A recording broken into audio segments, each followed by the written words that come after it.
नमस्कार, AB star news देख रहे हैं आप और मैं हूं आपके साथ सोहन सिंह।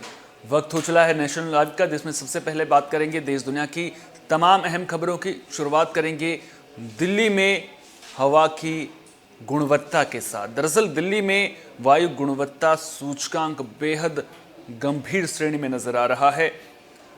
दिवाली के दिन हुई आतिशबाजी के बाद दिल्ली की हवा दमघोंटू हो गई है।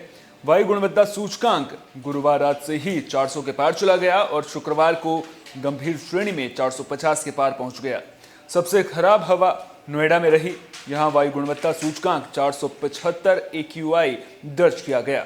वहीं शनिवार सुबह दिल्ली का कुल औसत AQI 533 दर्ज किया गया। दिवाली की अगली सुबह से ही दिल्ली NCR और पड़ोसी राज्यों में धुंध छाई नजर आई।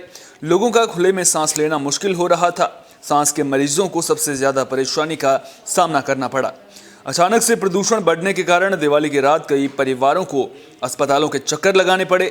डेंगू, मलेरिया और मौसमी बीमारियों के अलावा कोरोना संक्रमण के साथ प्रदूषण के कारण मरीजों की संख्या और भी बढ़ गई है, जिसकी वजह से अस्पतालों में कई गुना अधिक भार भी बढ़ गया है। स्थिति यह है कि दिल्ली के ज्यादातर सरकारी अस्पतालों में फिलहाल बिस्तर तक उपलब्ध नहीं है।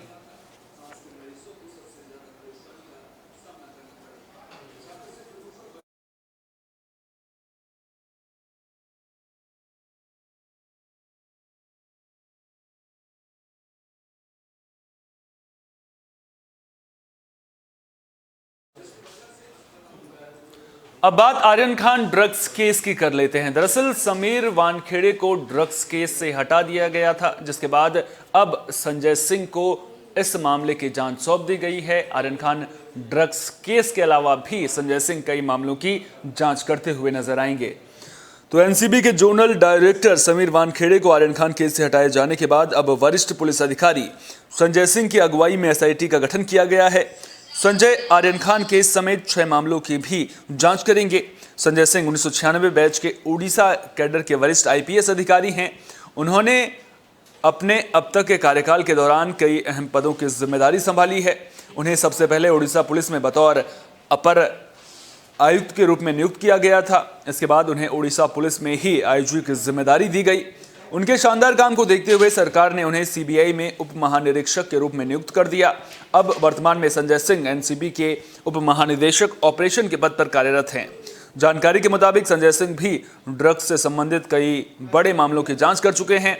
उन्होंने ओडिशा कमिश्नरेट में ड्रग विरोधी टास्क फोर्स का भी नेतृत्व किया था।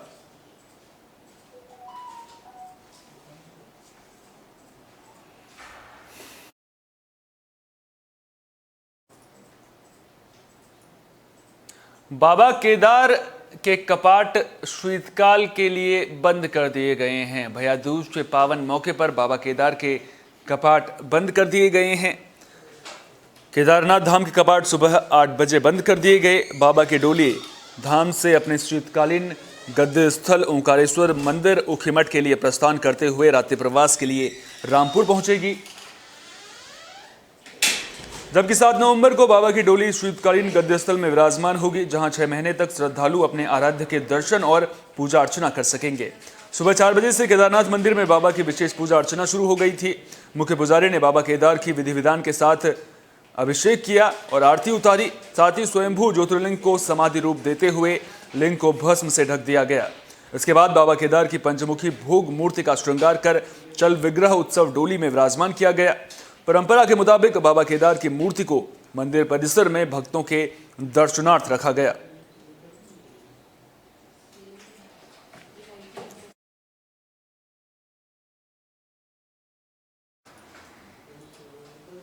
अब बात पहाड़ी राज्यों में बर्फबारी और बारिश की वजह से बढ़ रही परेशानी की कर लेते हैं। दरअसल मौसम की मार पहाड़ी राज्यों में देखने को मिली है। बर्फबारी और बारिश की वजह से तापमान में गिरावट देखने को मिली है। पहाड़ी राज्यों हिमाचल प्रदेश और जम्मू कश्मीर में हुई बारिश और बर्फबारी से यातायात प्रभावित हो गया है। पूरी कश्मीर घाटी में कड़ाके की ठंड पड़ने लगी है। बर्फबारी से जहां जम्मू कश्मीर का मुगल रोड बंद हो गया है, वहीं हिमाचल प्रदेश के मनाली लेह मार्ग पर भी यातायात प्रभावित हुआ है। दरअसल कश्मीर के उच्च पर्वतीय इलाकों में फिर से बर्फबारी और निचले इलाकों में शुक्रवार को बारिश शुरू हो गई। इससे जम्मू संभाग के पुंछ से कश्मीर को जोड़ने वाले मुगल रोड के अलावा बांडीपुर, गुरेज, कुपवाड़ा, करनाह मार्ग यातायात के लिए बंद हो गए।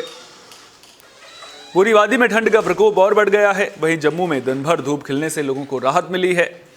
गौरतलब है कि मौसम विभाग ने पहले ही 4 और 5 नवंबर को पश्चिमी विक्षोभ के प्रभाव के चलते कश्मीर में बर्फबारी और बारिश की संभावना जताई थी।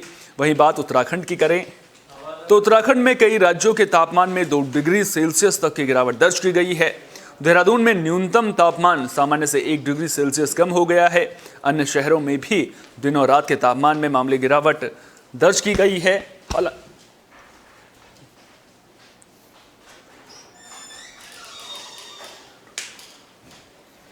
हालांकि चोटियों पर रुक रुक कर बर्फबारी का दौर शुरू हो गया है। उधर कुमाऊं में बीते दिनों कहीं कहीं हल्की बूंदाबांदी भी हुई है।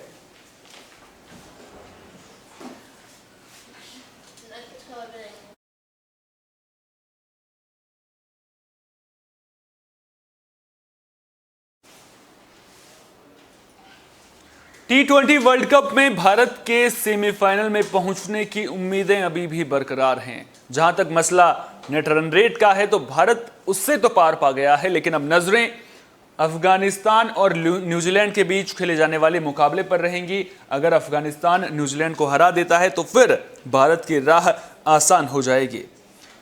इससे पहले अपने ग्रुप स्टेज के मुकाबले में भारत ने स्कॉटलैंड के खिलाफ शानदार खेल का प्रदर्शन किया और स्कॉटलैंड को 8 विकेट से हराकर सेमीफाइनल में प्रवेश करने की उम्मीदें बरकरार रखीं।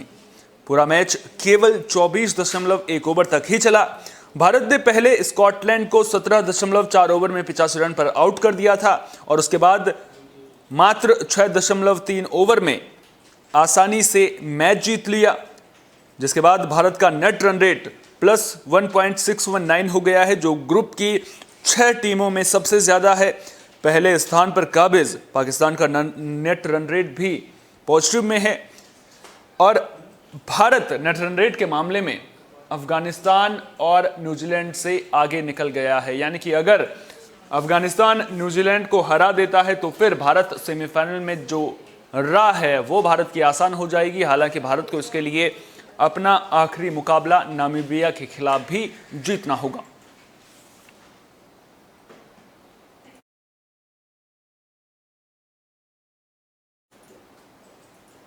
देश लाइव में फिलहाल के लिए इतना ही। देश दुनिया की तमाम अहम खबरों के लिए आप जुड़े रहिए AB स्टार न्यूज के साथ, क्योंकि यहां पर खबरों का सिलसिला कभी नहीं थमता।